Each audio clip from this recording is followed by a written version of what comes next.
Ègún ìdílé kò ní gbé ọ mì. Ègún ìdílé kò ní dá ọ dúró. Ègún ìdílé kò ní dójú tì ọ ní orúkọ Jésù. Mo fẹ́ sọ ìtàn kékeré, ìtàn tó ṣẹlẹ̀ tí mo kà núwèé ni. À ń pe alàgbà kan ní Derek Prince láti ìlú òyìnbó. Ó jẹ́ àlùfáà. Ní ọjọ́ kan wá ń wàásù. Bàbá, ìyá àti ọmọ kan wọ́n jókòó síwájú ẹ̀. Ṣùgbọ́n ọmọ yẹn jẹ́ ọmọ tó jẹ́ pé bóyá ọmọ yẹn ṣèṣe lẹ́sẹ̀.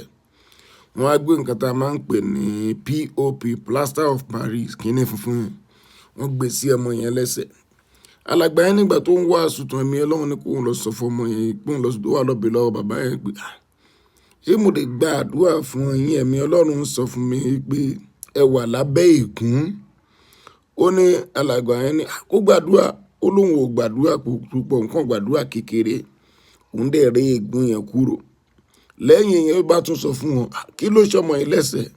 Ṣé mo lè gbàdúrà? Mo ní ìgbàgbọ́ pé ègún wà lára nǹkan tọmọ yìí fi ṣèṣe lẹ́sẹ̀. Ó lóun bá gbàdúrà fún ọmọ yẹn. Lẹ́yìn tó gbàdúrà fún ọmọ tán, náà ẹ̀ṣẹ̀ wá sọ fún pé ẹlẹ́ǹkẹta tọmọ yẹn máa kán lẹ́sẹ̀ nìyẹn láàrin oṣù kan. Wọ́n dẹ̀ ti lọ sí ọ̀dọ̀ àwọn dókítà. Àwọn dókítà sọ fún wọn pé lẹ́yìn táwọn ṣe ẹsẹ̀ kò sí bó ṣe fẹ́ jiná, èèyàn lè kán lẹ́sẹ̀ lẹ́ẹ̀mẹ́ta. Lẹ́yìn tí alàgbà yìí gba àdúrà fún ọmọ yìí, wọ́n lọ ṣe àyẹ̀wò. Ẹsẹ̀ yẹn dẹ̀ jiná pátápátá. Alàgbà tá a pè ní Derek Prince yìí, ó wà kọ sínú ìwé yẹn.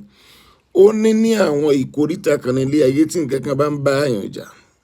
Tó bá jẹ́ pé ègún ló wà nínú ìpìlẹ̀ nǹkan yẹn, àkọ́kọ́ rẹ́ ègún kúrò ká tó máa bá nǹkan yẹn jà ni mo ṣe gba àdúrà tí mo gbà láti bẹ̀rẹ̀. Màá tún wá fi àdúrà yìí parí ọ̀rọ̀ yìí.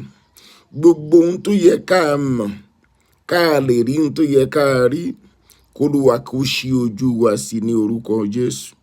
Gbogbo ohun tó yẹ ká ṣe, ká lè lọ síwájú, k'Olúwa kó fún wa ṣe lórúkọ Jésù. Gbogbo ohun tó yẹ ká ṣe tá a wá ní ìrẹ̀wẹ̀sì tí a ò lè ṣe, k'Olúwa kó fún wa ṣe lórúkọ Jésù. Gbogbo nǹkan kí nǹkan tó ń fa ogun àti ègún wọnú ayé wa, k'Olúwa fàánú gbà wá ń bẹ̀ lórúkọ Jésù. Agogo Ayọ̀ lètò. Ó dọjọ́ mi, ọjọ́ rẹ̀, ó dìgbà.